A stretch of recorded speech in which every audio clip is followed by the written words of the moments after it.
What you see on the screen right now is a pigeon, and this one's the drawing of a pigeon. This one's the image of a pigeon, but more like the pipe for some of you who get the context. And this one's the print image of a pigeon made with stamps made out of Tetra packs. This one's a metal pigeon, not the genre of music though. All of these are photographs from a material and mediums course that I facilitate for learners in the domains of graphics. The course is centered around discovering possibilities, allowances, and techniques with various mediums of drawing and mark making. While each pigeon is different and made by a different learner, it is also something that has come out of unique conversations with these learners. The idea of making beautiful things takes a backseat, and we all make pigeons in a medium that is assigned to us. Now, while some of us are critical learners and would like to know the formal application of what I am learning, some of us are more experience-driven individuals who do not need the whys, but choose to directly jump into the act of doing, going through the process, and building their own rationale of what is. There are theorists, and I'm still talking about learners, who are compelled by the need to foresee mechanisms as scientifically as possible, deciding on a route to experiment. The years of repetition of this particular process has taught me why, as a facilitator, one needs to make all these diverse processes happen in a classroom. The how of it is something that I have learned by being an artist. Through the past few years of picking up drawing as an instinctive act of subjective mapping, I'm on a journey unpacking these thought-blurting mechanisms more from a personal lens.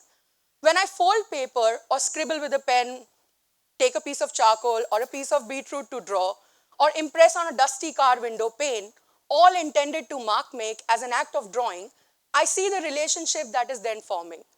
The relationship with the material at hand, the surfaces, the space that we jointly occupy, and more. Hitting the pen on the surface of the paper will probably not give me anything to work with. And we all do this, rather unknowingly, on an everyday basis, whether or not as an artist. Unknown to how I need to hold a pencil to write, unknown to why a pencil is a good tool, unknown to why a piece of potato is not for drawing, unknown to why I should see what I am drawing, I mark make in ways a child does, and so do those who join me in this particular experiment. These intuitive experiences also teach us about the way we see learning, education, or collaboration, all mark-making experiences of their own kind. These experiences are idiosyncratic, peculiar, quirk-like. They happen between individuals. They cumulatively facilitate learning and capacity building. Now, whether we look at simplistic fundamentals of successful communication for all those who have studied models of communication, or at inexplicably diverse phenomena in nature, the human world has patterns or similarities, but lacks sameness. We do not step into the same river twice. I'm using a borrowed idea here. And as an educator, each interaction is like entering the river. New each time you enter, only if we are keen enough to observe. I'll take another step, another dive into this. There are not more than 5 musical notes, yet the combinations of these 5 give rise to more melodies that can ever be heard. There are not more than 5 primary colors, yet in combination, they produce more hues that can ever be practically seen. There are not more than 5 cardinal tastes, yet combination of them yield more flavors than can ever be tasted. I'm quoting Sun Tzu here, if that convinces some of us more, because we had to back what we're saying. Now scale this up to a classroom and a learning community, and the process becomes more apparent and enjoyable. In communities that thrive on shared learning experiences, where codependencies are like the fundamental thing, witnessing with compassion makes humans more human-like. Now, education for creative disciplines, or creatively looking at education, requires one to look at the mediums of learning and the learners as unique relationships that may have sameness, but they are never same.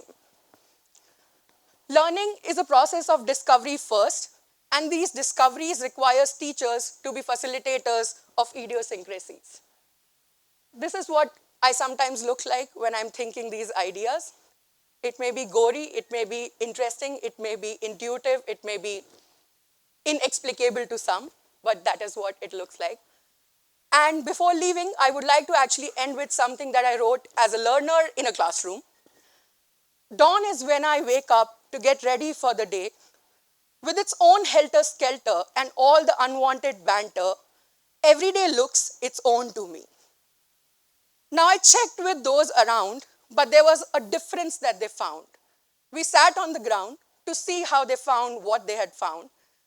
When something touched our sight with a tad bit of fight, we all made sense that every day has a lens, arbitrary and ours to choose.